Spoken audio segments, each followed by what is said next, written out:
Working with the Baton Rouge Orthopaedic Clinic has been an invaluable experience. We do diverse rotations there, so we do foot and ankle, sports, joints, among others.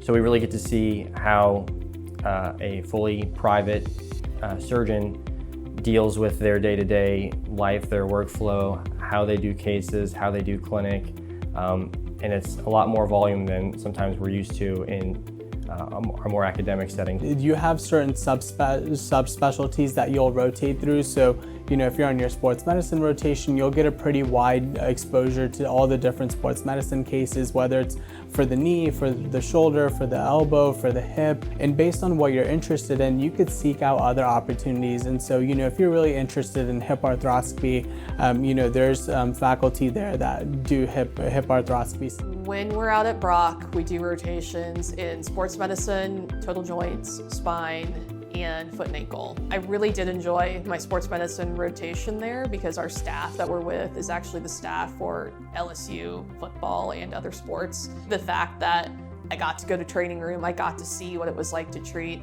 an athlete at all levels. So little kid playing Little League baseball all the way to NFL athletes, I think is a unique experience and something that no matter what you're going into, even if it's spine or pediatrics, it's cool to learn. I think one of the biggest highlights of our program is that we get to work at a private practice setting every year from PGY2 through PGY5. If we wouldn't get that experience, we would only know about academic orthopedic medicine. And so to get to see the inner workings of a private practice and how that works both in the clinic and the OR, and in the OR in the surgery center versus in the hospital, getting to see how that works out, see how a private practice group is contracted with a hospital for city call, and to see how they function in that regard, I think it's very special.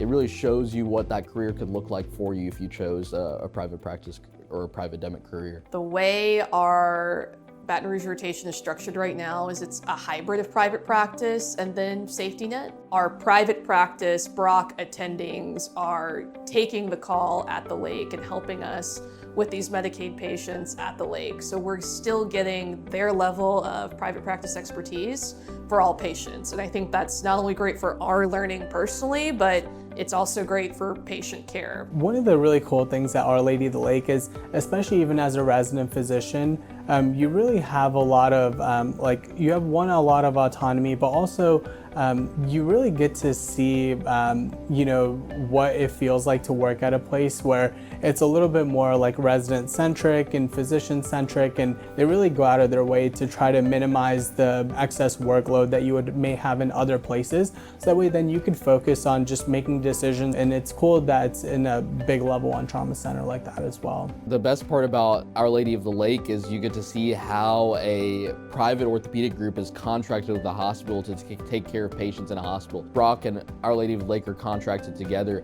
and so we operate on patients that we see at Brock at Our Lady of the Lake.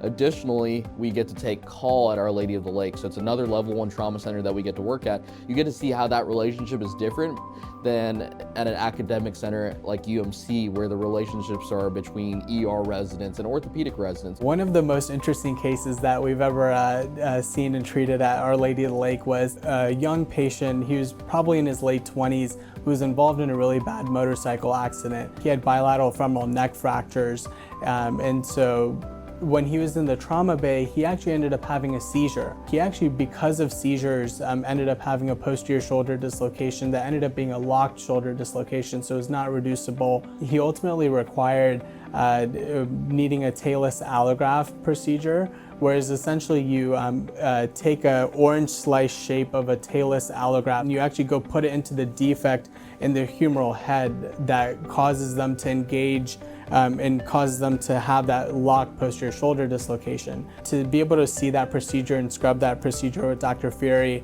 was really cool, because that's a very rare procedure that not many people in the country know how to do.